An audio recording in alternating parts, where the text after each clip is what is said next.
children of God, who you ignorantly think that's the people over there in the other lands, but are actually you so-called Negroes, Latinos, and Native Americans. You prophetically are the true children of the nation of Israel, who have been scattered all across the four corners of the earth. First off, we want to give all praise and glory to Yahweh B'Shem Yahweh Shai, the true name of the Father and Son. Double honors to our elders, and much love, peace, and respect to all you brothers out there across the world, preaching the truth of the scriptures. Now, if you've been paying attention to the news, there's been a lot of tumult, there's been a lot of wars and rumors of wars going on. Because we are living in the last days, whether you believe it or not. These are those final times that the Bible prophesied about, okay? There has never been a time in history where you had such an opportunity for cataclysmic destruction to be spread across the earth. Back in the ancient world, even when you want to go up into the time of Rome, there was never an opportunity for a world entity to absolutely decimate the known world structure in a matter of an hour, in a matter of minutes. Now we see that time is at hand, man, where thermonuclear destruction is always being discussed. It's always a possibility at every corner and turn of anything that's going on in the world, okay? We are now living in those times. Ecclesiastes chapter 3, verse 1. To everything there is a season and a time to every purpose under the heaven. A time to be born and a time to die. A time to plant and a time to pluck up that which is planted. It's time for this world structure, this kingdom to be plucked up. That's right. That's why when you turn on the news, you don't see any positivity. That's why everybody's moaning and groaning about. Because there's a changing of the guard at hand. Go ahead. A time to kill and a time to heal. Everybody wonders why do y'all preach hate? Why do y'all always preach negativity? Why do y'all always? Because that's what's coming. That is the time that we're living in. We're in a time of death, a time of killing. Okay? A time of things being destroyed. A time of things being plucked up. We're not in the time of rebuilding. We're not in the time of planting. We're not in the time of peace. All right, go ahead. A time to break down and a time to build up. A time to weep and a time to laugh. A time to mourn and a time to dance. Just like the children in Gaza and Palestine right now are in a time of weeping. They're in a time of mourning. Right. All right? The people in the Ukraine are in a time of weeping and in a time of mourning. And soon to come, you prideful, haughty Americans will be in that very same time. Okay? Go ahead. A time to cast away stones and a time to gather stones together. A time to embrace and a time to refrain from embracing. A time to get and a time to lose. This place is losing. That's right. Every which way is losing. Economically, geopolitically, and military-wise, this place is losing, man. All right? Now, you have these pundits on all these mainstream media stations trying to force the hand or trying to push propaganda that Russia is the one who shot ground-to-air missiles at this Malaysian plane that was crossing, going from Sweden back to Malaysia, and you numbskull Americans are probably going to believe it. All right? And I say beautiful. Believe it. Eat it up. All right? I hope the UN comes together and they enlist NATO to go in and get the so-called terrorists, the rebels in the Ukraine, these mysterious rebels in the Ukraine that we have to watch out for. We actually hasten that because that's prophetic.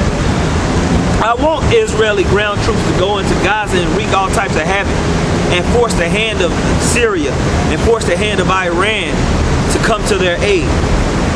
Okay? Because that is in the prophecy. Okay? That's right. That we want what the will of the Most High wants, man. That's right. And right now we're in a time of war. Right. World War III to be more exact. Okay? Go ahead, all right? And we care if it's the truth. We don't care if they shot him. We don't care who did it. We just want these things to happen so that we can get the hell out of here. That's right. So who shot the plane down? Africa, it don't matter.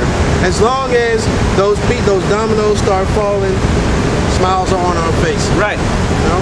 And so that's what you're seeing, man. You're seeing a global chess game happen right before your very eyes.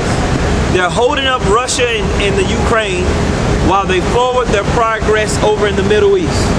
They're going to finish their campaign in Syria, and the whole goal is to go into Iran. All right? And I hope the Israelis press forward in Palestine, like I said, to force the hand of the Iranians, man.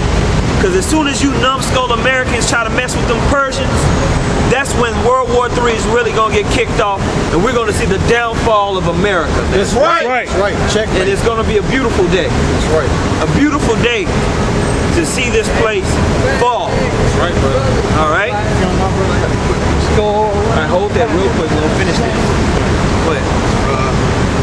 Ecclesiastes 3 and 6. Go to 8. 3 and 8. A time to love and a time to hate.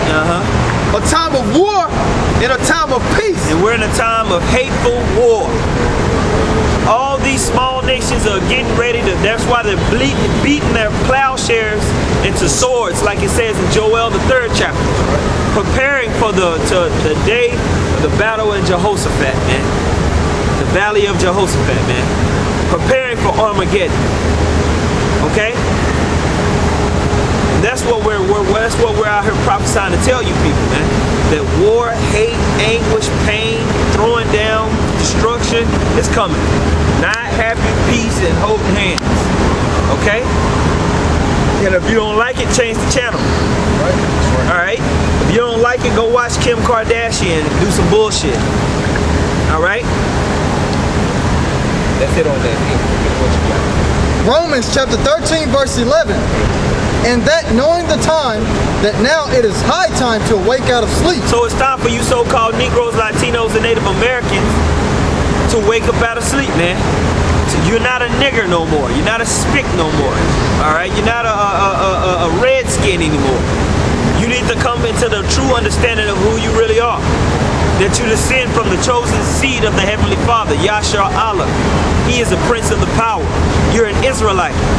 All right? That's what it's time to wake up to your true power that has a name.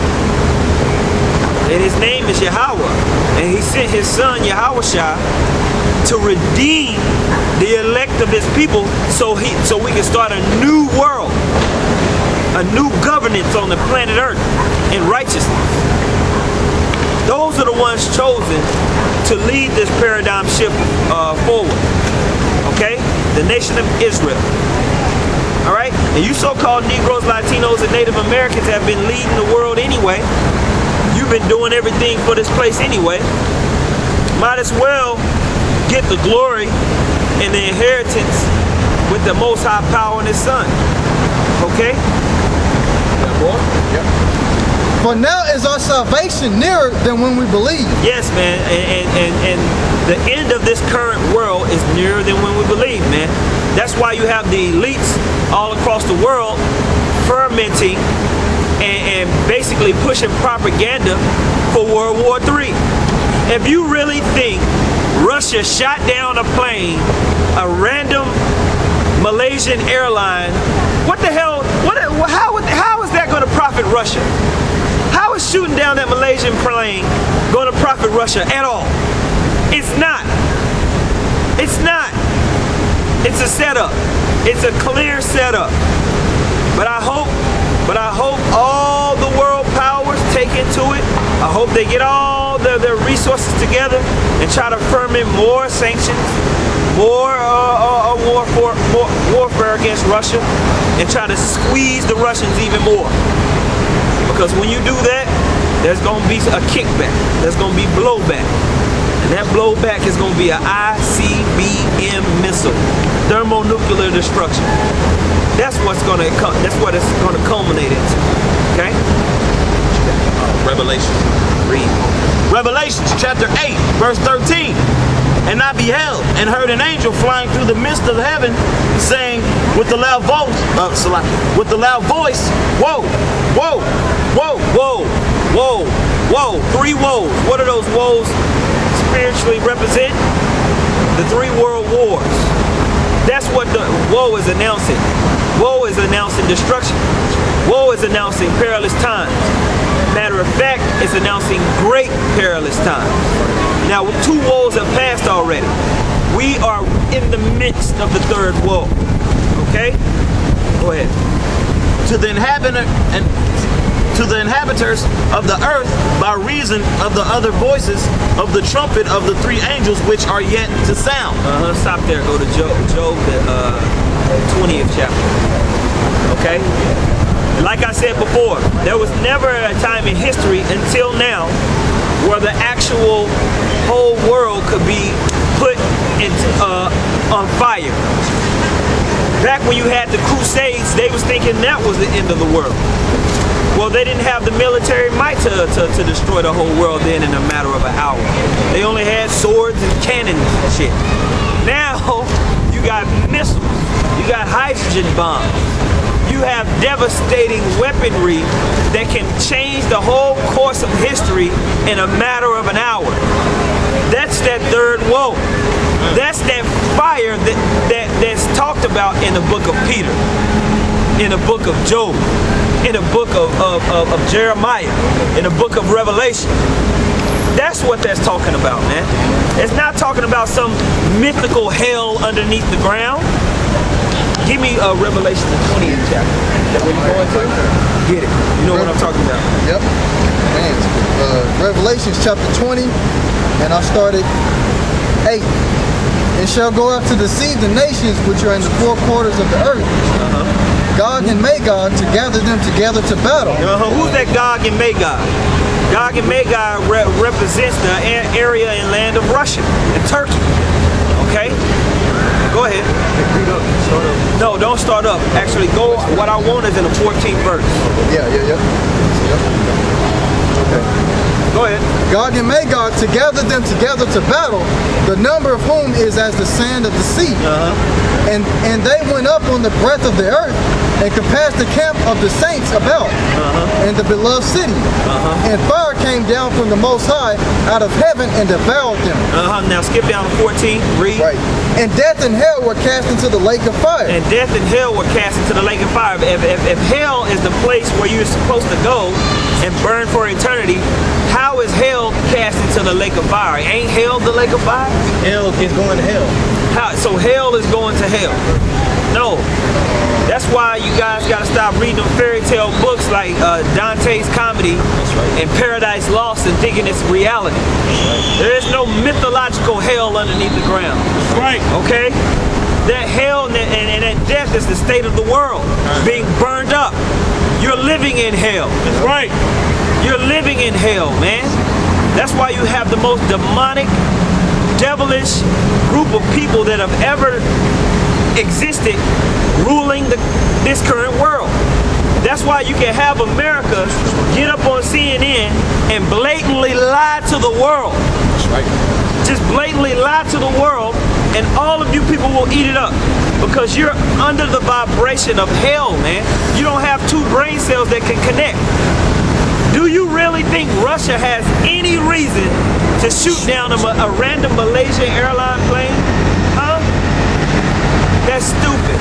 How about the passport being, like we were talking, the passport being found in the 9/11? Yeah, everything, the whole building melted in 9/11, but this magical passport, it didn't get burned. It looked like this. Yeah. It was just sitting there. It looked like somebody took a cigarette lighter, burnt the corner, and was like, "We got all the evidence we need right here." Ronnie Higgs from LA flew the plane into the towers, and then we got it.